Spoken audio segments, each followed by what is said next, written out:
શું 2026નું ચોમાસું આપણને ફરી એકવાર 2002ના એ ભયાનક દુષ્કાળની યાદ અપાવવા જઈ રહ્યું છે? શું ખરેખર દેશમાં વરસાદની એવી અછત સર્જાઈ છે કે ખેડૂતો, ડેમ અને અર્થતંત્ર એના માટે આ ખતરાની ઘંટી વાગી ગઈ છે? આઈએમડીના તાજા રિપોર્ટે ચોંકાવનારા આંકડાઓ જાહેર કર્યા છે. આખરે વરસાદ ક્યાં ગાયબ થઈ ગયો અને શું છે અલ્નીનોનો એવો ખેલ કે જે ભારતનું ચોમાસું બગાડી રહ્યો છે? આજે આ તમામ પ્રશ્નોના જવાબ જાણીશું. દેશના અનેક રાજ્યોમાં લોકો હજુ પણ વરસાદની રાહ જોઈ રહ્યા છે.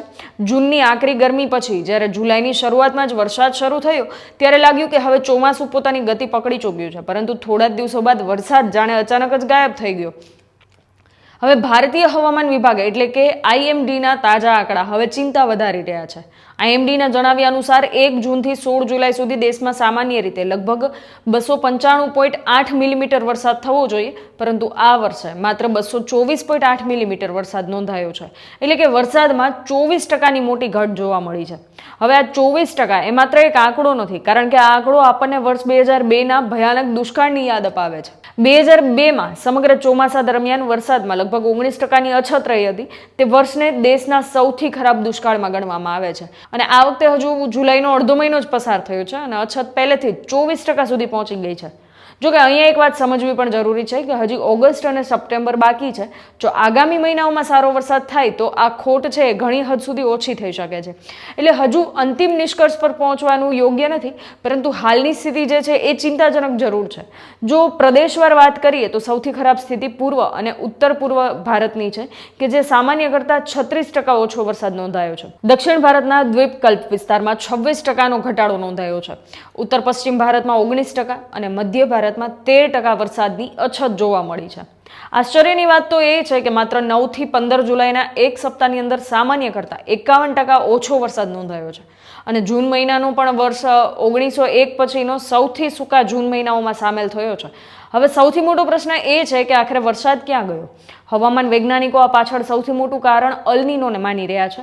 અલ્નીનો એટલે પ્રશાંત મહાસાગરના મધ્ય અને પૂર્વ ભાગમાં સમુદ્રનું તાપમાન સામાન્ય કરતાં વધી જવું. આ ફેરફાર સમગ્ર વિશ્વના હવામાન અને ચક્રને અસર કરે છે અને ભારત તરફ આવતા ભેજવાળા ચોમાસાને પવનોને નબળા પાડી દે છે. સરળ ભાષામાં કહીએ તો વાદળો બનવા અને એના માટે જે જરૂરી ભેજ છે, અનુકૂળ પરિસ્થિતિ છે, એ ઓછી થઈ જાય છે અને પરિણામે વરસાદ ઘટી જાય છે. વર્ષ 2002ના દુષ્કાળ પાછળ પણ અલ્નીનો જ મહત્વનું કારણ હતું અને આ વર્ષે પણ તેની અસર જોવા મળી રહી છે.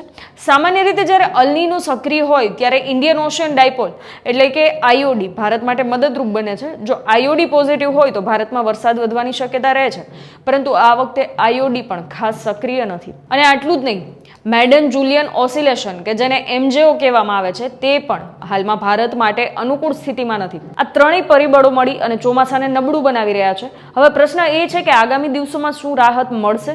તો આઈએમડીના અનુમાન પ્રમાણે આગામી એક સપ્તાહ દરમિયાન પૂર્વ અને ઉત્તર પૂર્વ ભારત, ઉત્તરાખંડ, પંજાબના કેટલાક વિસ્તારોમાં ભારે વરસાદ થઈ શકે છે, પરંતુ પશ્ચિમ, મધ્ય અને દક્ષિણ ભારતના ઘણા વિસ્તારોમાં હજુ પણ નોંધપાત્ર વરસાદની શક્યતા ઓછી છે. જો આવનારા દિવસોમાં પણ વરસાદની સ્થિતિમાં સુધારો નહીં થાય તો તેની સીધી અસર ખરીફ પાક પર પડશે. ધાન, કપાસ, દાળ જેવા પાક માટે આ સમય ખૂબ જ મહત્વનો છે અને વરસાદની અછત ડેમના જળ સંગ્રહને પણ અસર કરશે અને તેની અસર આગામી ઉનાળા સુધી પીવાના પાણી અને સિંચાઈ પર જોવા મળી શકે છે. તો હાલની સ્થિતિ ચિંતાજનક જરૂર છે, પરંતુ અંતિમ ચિત્ર હજુ સ્પષ્ટ નથી, કારણ કે ચોમાસાની સિઝન હજુ પૂરી નથી થઈ. ઓગસ્ટ અને સપ્ટેમ્બરમાં જો સારો વરસાદ થાય તો હાલની ખોટ છે એ ઘણી હદ સુધી ભરપાઈ થઈ શકે છે. પરંતુ જો વરસાદ આમ જ રૂઠેલો રહેશે તો વર્ષ 2026 ખરેખર 2002 જેવી ગંભીર દુષ્કાળ તરફ આગળ વધી શકે છે. હવે નજર રહેશે આગામી દિવસોના વરસાદ પર, કારણ કે આ વરસાદ એ માત્ર આંકડો નથી, પરંતુ ખેડૂતોની મહેનત, ડેમ જળસ્તર અને દેશના ભવિષ્યનો પણ પ્રશ્ન છે.